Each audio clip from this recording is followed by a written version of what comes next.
Hello everyone, welcome back to another video. Sorry about my computer there that it has to, spontaneously go off as soon as I, start recording because that's life. But I'm so discombobulated about the state of our country and the state of our, representation on the federal scale and literally every scale of the government, and it's never been this bad. Truly, for the first time, I think we can say that this is the most hard to reverse era in the American chapter, and it's going to be hard to kind of revive ourselves from this mess when it's over with. But anyways, let's not get too despondent.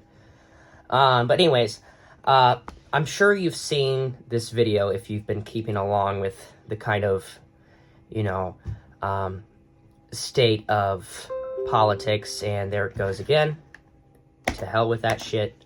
But if you don't know already, Congressman Al Green, he's a congressman, a member of the House of Representatives, United States House of Representatives, and he's a member from Texas,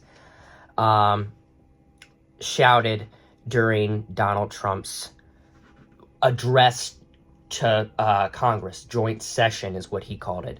And it's really kind of just this mockery of a State of the Union, but the State of the Unions don't usually happen until later this year, and if not then, the previous year, which is next year.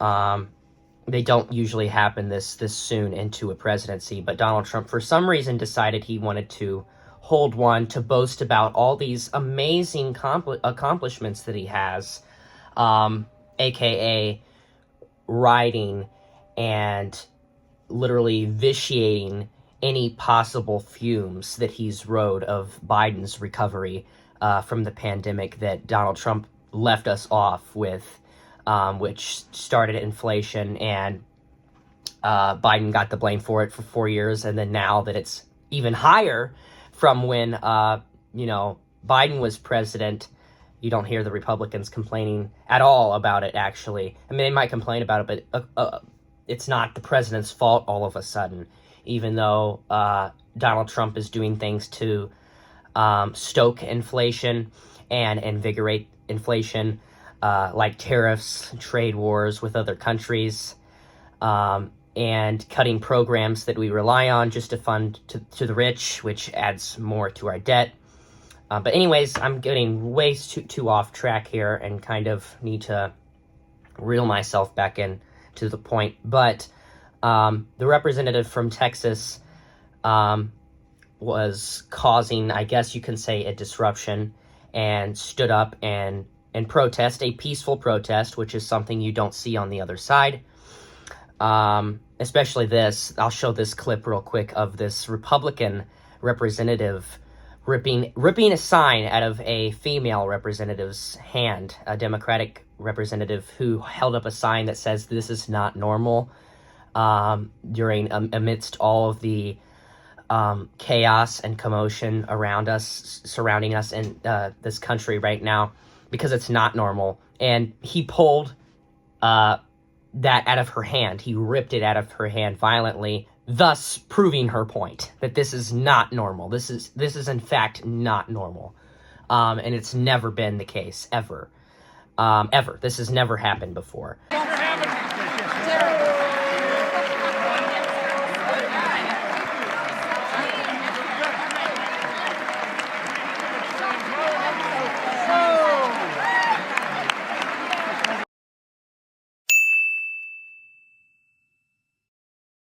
This kind of behavior, this kind of demeanor, and this vitriol that we are seeing in this country.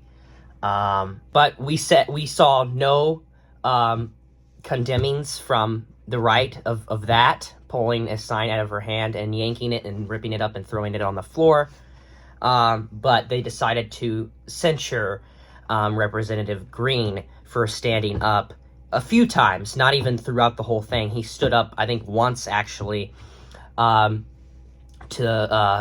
peacefully protest and rebut Donald Trump's lies, which was ongoing at that point. He was lying incessantly, and I've seen multiple sources up in the 90s. 90% of what he said during that speech, of whatever you call it, was flagrantly false. It was just emphatically not true. Making up numbers. But he stood up and he, responded to that in real time. And Mike Johnson and the Republicans kicked him out. They kicked him out. Small business optimism saw its single largest one-month gain ever recorded, a 41-point jump.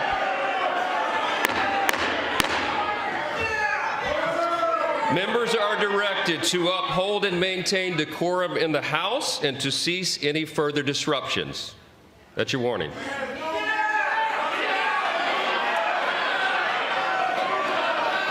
Members are engaging in willful and continuing breach of decorum, and the chair is prepared to direct the Sergeant-at-Arms to restore order to the joint session.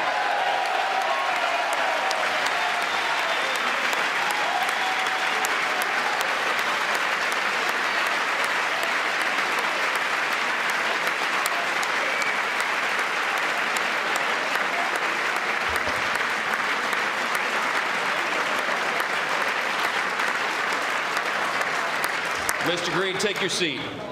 Take your seat, sir. Take your seat. Finding that members continue to engage in willful and concerted disruption of proper decorum, the chair now directs the Sergeant-at-Arms to restore order. Remove this gentleman from the chamber.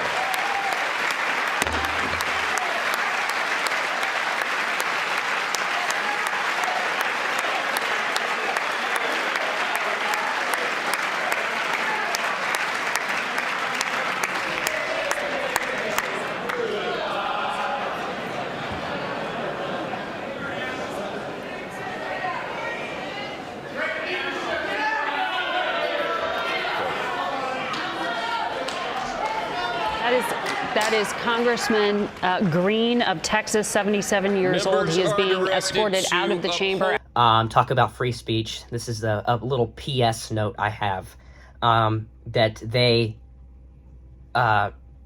regard us and proclaim that we are the ones attacking free speech, while kicking out a single representative for standing up and calling out Donald Trump's BS right in front of him. So they kicked him out. They had their little cheers. But this is the thing I don't get. This turbulence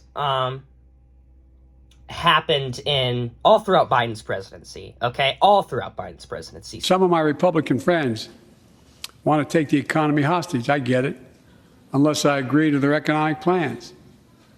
All of you at home should know what those plans are.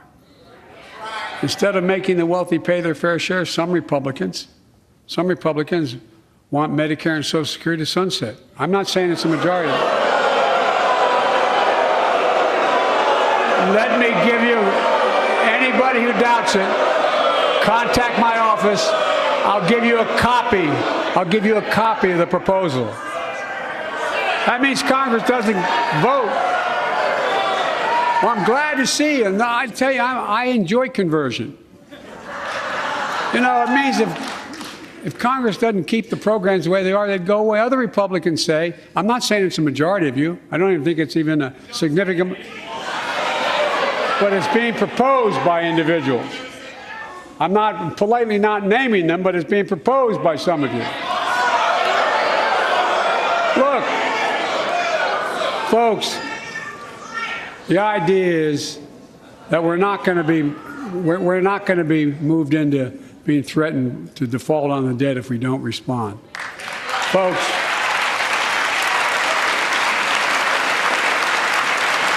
so where was these calls for decorum on the House floor when Biden was president and Marjorie Taylor Greene, Lauren Boebert, and a handful of Republican congressmen were actually aggressively standing up and shouting throughout the entire thing And Democrats did not kick them out.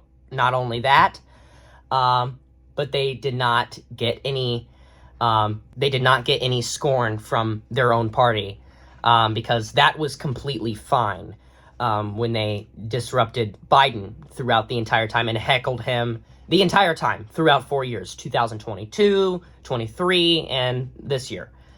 They stood up and they yelled during, I mean, the whole room was just filled with this turmoil and roaring noise. And it's one thing to dissent with other people, but be consistent. Like, we did not kick them out, and we didn't even attempt to kick them out. But Mike Johnson, I couldn't even believe it. I'm like, no way he's actually citing this certain article from this certain page, from this certain section, that, provides the information that you have to be, have a certain level of decorum and respect, or else you'll get kicked out. But where was this a year ago? Where was this 2 years ago? It's so distorted. And Mike Johnson's just a little treacherous bastard. He's a little stud. I'd literally, if there's anybody I'd like to punch in the face, and I would beat the fuck out of him, dude. I would, and I'm not a fighter either, but you gotta have some competency to fight. But oh man, I'd love to knock him. Knock his block off. I really would. Just go right up there behind the desk and just knock him right out of that fucking position and put somebody with some, relevance in there, actually. But you can kind of understand the, calamity of confusion that I have here with this, because I just don't get it. It's not even comparable, really. I mean, these two psycho freaks standing up the entire time during Biden's speeches, and they hardly let him get out a word for most of it, and then absolute praise comes from their party. They stood up and they exercised their freedom of speech, and they took on the lies, and they addressed the misinformation on all this stuff, when it's not only was Biden saying about the PACT Act at the time was absolutely true, what he said was true, and he even offered to send the bill to them to see what's on the bill, because they were that combustion of claims that Biden was not telling the truth, and he offered to send them a copy of the legislation itself. So, and that's how Biden dealt with it. Okay, that's how Biden dealt with it. He said, "Okay, I understand your dissent. I understand that you are partisan and you disagree with me politically, but I am willing to try and get you to be convinced that this is the case." He didn't name call. He didn't kick them out of the Congress session. And he could have done that. I would have probably done that. But it's so unprofessional. It's not the fact that they kicked him out, okay? So don't even start that. It's not that. It's the fact that they didn't say shit when Biden was president and he was being disrespected by all of Republicans, all of them. And then now, all of a sudden, they care and they cite these little, prohibitions or prohibitions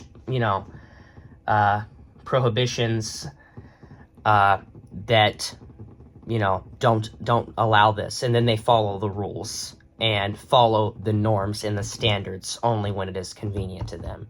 But you don't see that with our party. So, yeah. But there's something you can do about this. You can get out and you can vote. You can register to vote, because that's a star, isn't it? And join me if you're young. And if you turn 18 by the next midterms, 2026. And don't forget, elections aren't just, composed of presidential ones, presidential cycles. There's midterm elections, there's local elections, mayoral elections, gubernatorial elections, like electing your mayors and your governors. There's state house members, there's state senate members, there's national politics that happen on off years. There's even an election. You'll find an election every single year. Even special elections that don't happen in November. And this is how we send a clear message to this. That we do not approve of this, and this is not the America in which we were founded and raised upon. So that's the way that we can kind of communicate and express this, is by showing up in every single election and voting them out, voting blue. And if you like a Republican because they care about the actual people, I'm not saying vote blue no matter who it is. I'm saying vote for a politician who cares about you, who's consistent, who has put forward ideas, who care about you. I mean, if you look at this administration, he doesn't give a shit about anybody. He's firing federal workers, abandoning all of his promises to tackle inflation and grocery prices. He said he was going to do it on day one, okay? And any actual logical, rational person knew that that was not true. That could not possibly happen in any circumstance. You can't just smack your fingers and instantaneously lower the prices of everything. But on top of that, he is actually doing things to inflame and further provoke inflation by implementing these inflationary policies and these tactics that help the rich and hurt the rest. So make sure to get out and vote. Use your voice like I'm doing now. Speak out against this, and you don't have to absorb your time. I've been trying to take a break from politics, like, most of my day, and then I see some other things. Like, I'd say a month ago, 70% of what I watched was politics, and now it's probably, today at least, it was down probably 30%. I don't like to get all absorbed and engrossed in this, because it's stressful. It really is. But it's important to keep track of everything that's going on. It's very vital and important to do that, because you know what is happening to you. You know the assault that's being perpetrated upon you and your country that I know you love dearly. But thank you guys. Have a good day tomorrow. Have a good day today. Sleep tight. Everything else. Bye.